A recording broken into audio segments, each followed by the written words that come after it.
Honorable judges, dear students, good morning.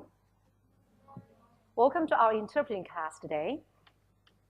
As we know, a good interpreter must have great memory to retain the information he has just heard in order to transfer it into the target language later, right?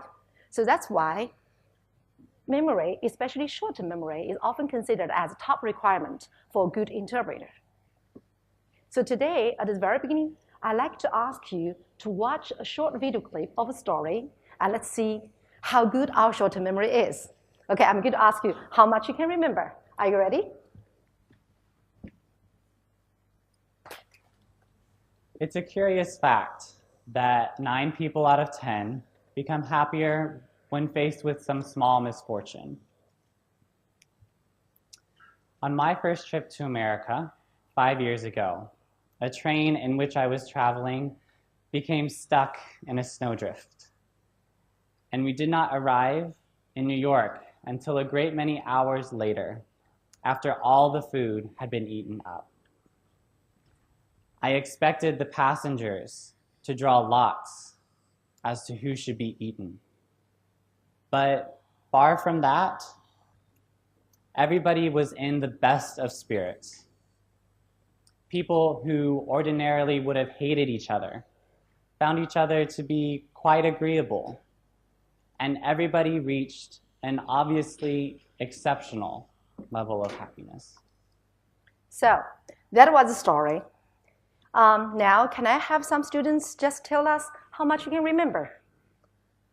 For example, can I have this young lady? Please. I think 9 people of 10, they want to go to New York, but their train was stuck because of the snowdrift. So even if finally their food was in shortage, they did not arrive in New York. I think this is the whole meaning. Okay, thank you very much. Looks like you've got part of the information, but some other information missing and some misunderstanding here. Plus, I guess you all got some help from the script, right? You got this in advance. However, in real life, interpreters are not always so lucky. Therefore, we have to really rely on our short-term memory. That's why today we're going to focus on memory training. Today's teaching objectives. Number 1, we're going to help you to understand the short-term memory and the importance of memory training. Number 2, improve your short-term memory by using step-by-step visualization strategy in narrative discourse. These are our 2 objectives today. Our human memory can often be classified into 2 categories. 1, long-term memory, LTM, 长时记忆, and short-term memory, in short, STM, 短时记忆. We mentioned this term short-term memory a few times just now. What is short-term memory? According to the definition by Professor Zhong, short-term memory, STM, the part of the memory which stores a limited amount of information for a limited amount of time. We see 2 limited here, and how limited they are. Based on the psychological studies, our human STM can only hold 7 plus or minus 2 items only as long as we give our attention to them. And the information can be only held for a very short duration, from a few seconds to a few minutes. So our STM is truly fragile. But for interpreters, as we said, we need a strong short-term memory. How can we achieve that? We have a number of memory strategies available. And today, we're going to just try to learn to use the first one, visualization. And what is visualization? Visualization is about creating mental images. In other words, to see pictures in your mind. This can be a very powerful and effective tool for interpreters.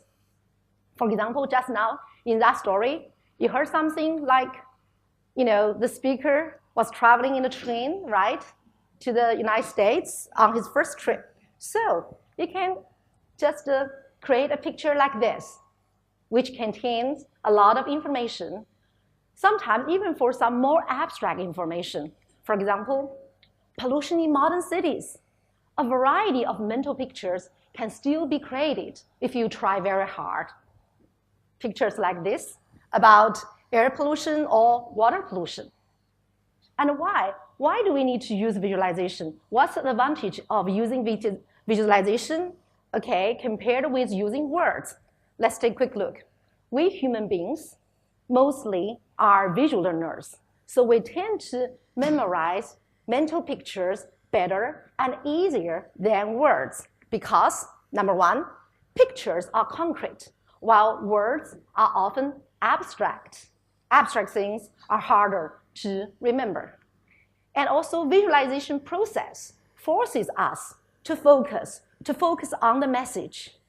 If you don't really concentrate, you cannot really get information. Remember when we first talked about, that human short-term memory can hold about 7 items? It says, as long as we give our full attention to them, right? So visualization can help you to focus. Then let's try to use this visualization strategy into the story. But before that, let's quickly discuss a few difficult language points to make sure you really understand the story. No understanding, no memorization, okay? Understanding is the first step to adequate memorization. First one, I was beginning to expect that the passengers would draw lots as to who should be eaten. Draw lots, this is a difficult phrase. So this gentleman, do you know the meaning? Or let me just give you a little bit of help with this picture. Can you figure out the meaning? Yes. This picture actually is describing the action of draw lots. Just mean an action in Chinese, of yep. 抽签. Yes, very good. 抽签抓阄, right? We want to select, for example, a person from a group of people. Right, this picture actually helps us, right? We say a picture is worth 1,000 words. Okay, next one. People who normally would have hated each other found each other quite agreeable. I also got a picture for you. So agreeable, what does it mean here? Yes, this young lady, please. 好相处的 Yes, in English means maybe pleasant to stay Pleasant. together. Exactly. Thank you very much. Good job. And also, I want to call your attention on this would have done something. This is subjective mood, which is very hard for Chinese students. 虚拟语气, okay? So, did they really hate each other on that occasion? No, they didn't, okay? It's hypothetical. Instead, they found each other very pleasant. Okay, very good job. Now let's watch this again. This time, I want you to focus on the message and try to create your strong, vivid mental images. And you are going to share that with us, okay? So here we go. It's a curious fact that 9 people out of 10 become happier when faced with some small misfortune.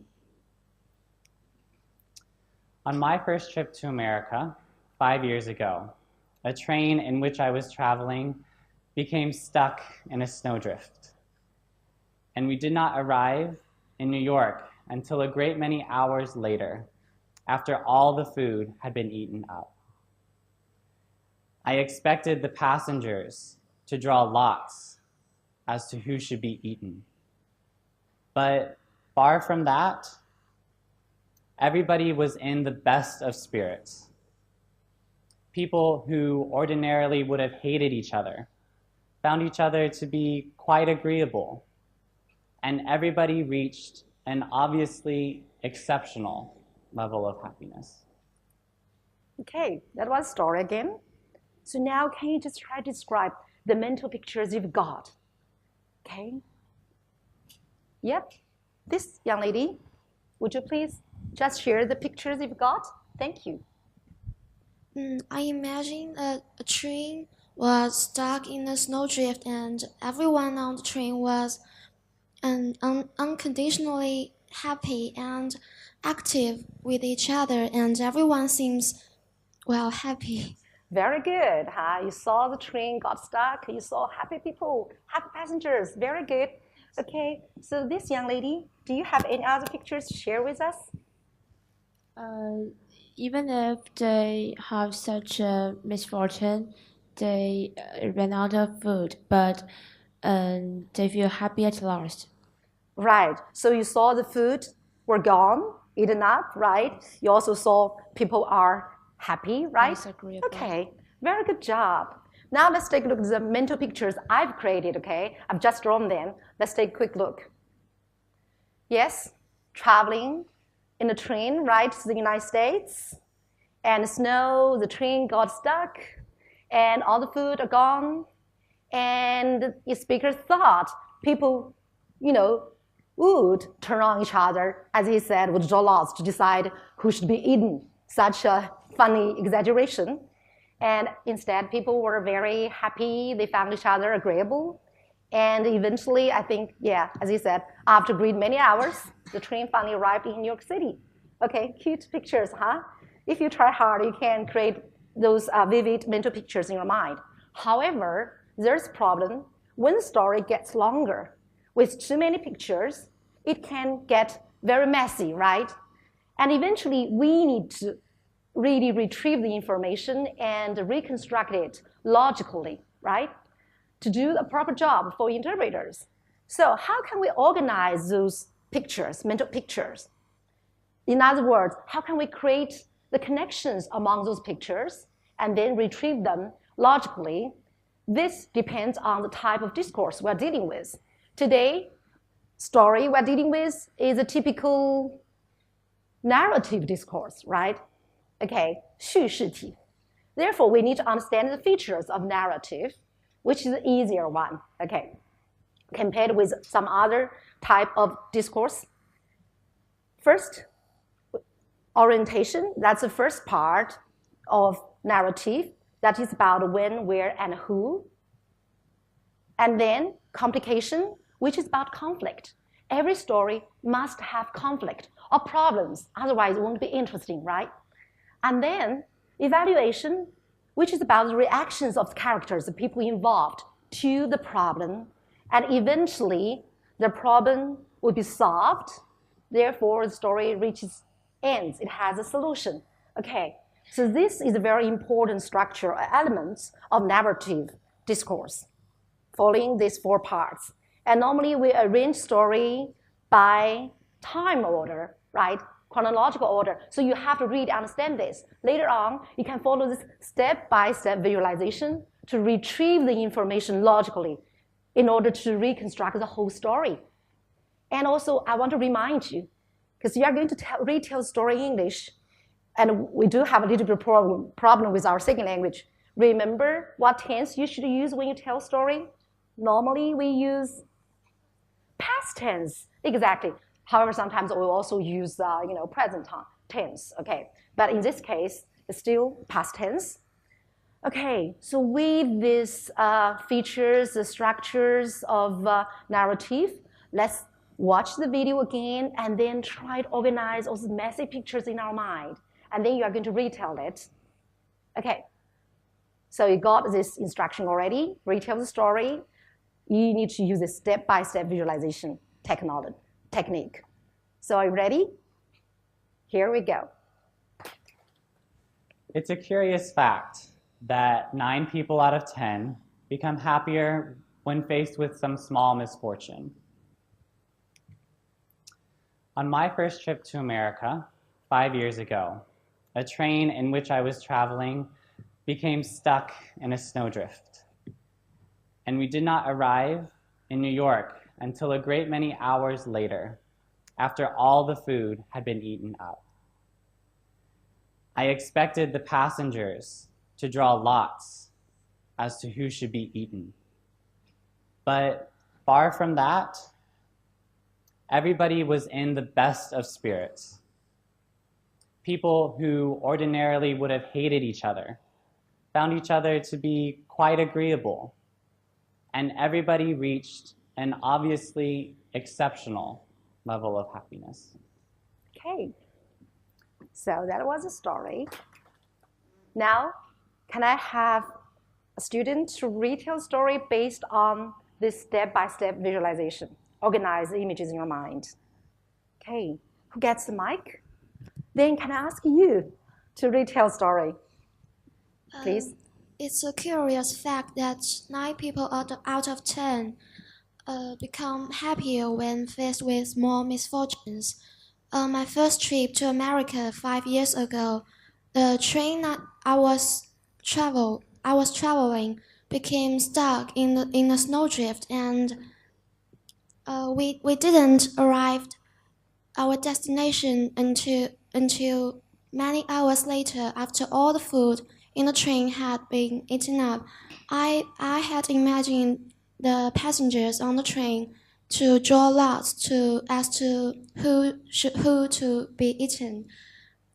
But everyone in the train has seemed to be in their best spirits, and who would have hated each other, people who would have hated each other, find each other so agreeable, and everybody in the train reached exceptional level of happiness. Okay, thank you very much. Great job. I guess although there were a few grammatical mistakes, however, that's not really our focus today. Today we're focusing on memory training to get the information. So in this sense, I guess you've done a great job. You've retrieved all the information in a very logical way. Okay, excellent. So just to sum up, today, first, we've learned the importance of short memory and learn how to use how to apply the visualization strategy in our memory training. And lastly, we've learned how to use visualization strategy to retrieve information in narrative discourse. And I think you've done a very good job. Lastly, I have some assignments for you. First, watch the second story, because I made the second part, which is also a story, into video. I want you to watch this and then draw pictures based on this step-by-step visualization. And number 2, repeat the story according to the pictures you created, okay? I really want you to draw pictures instead of focusing on the words. Lastly, tell a personal story in English to your friend, your partner, and then have him or her repeat the story by using the skills we've learned today. Finally, I hope you have enjoyed today's class. And remember, good short memory does not really happen overnight. Just like you exercise your muscles, you have to keep practicing until one day you get that powerful short-term memory. Okay? Thank you very much for your attention. Bye.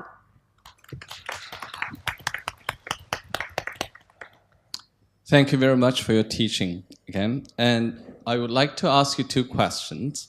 And the first question is, when you were preparing for this lesson, what kind of students do you have or did you have in mind? Thank you very much, Professor Lee. Because I was told I'm going to get a group of lovely students from CSU who are either freshmen or sophomores. And I think in CSU, I've done a little bit of research. By that age, they haven't really started their interpretive learning.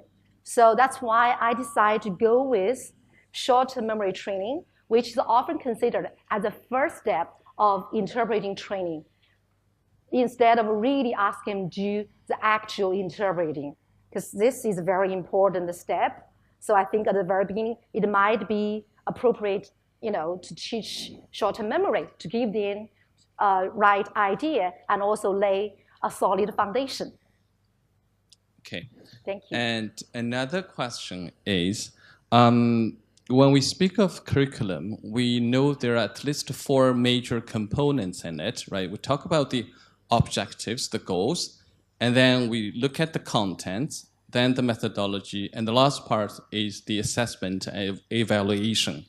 And you described your objective as to help students learn and improve their short-term memory, and you actually taught them how to use visualization and also narrative discourse to help them improve their short-term memory. So now you've taught them a lesson. How do you know at the end of this class that they have actually improved their short-term memory? Very good question. Again, thank you very much for that. So I think, evaluation is a very important part for teachers to really get to know how much they have got from a lesson. So that's why I designed a lead-in. At the very beginning, I asked them to watch this video. Although I know, the organizing committee, had already given them this. However, I expect they might be, without proper training, there still might be some mistakes or missing information as we found out, okay? Yeah, it just be like as I expected. So before the training, I sort of tested their short-term memory and see how it just looks like. And then after this, teaching, I build up this activity step by step. First, to teach them visualization, and then to teach them how to use visualization to deal with story, okay? Which is, the message we've got in this kind of, discourse, narrative discourse. And finally, I give them another practice or activity test. And in this case, I think students have done much better job.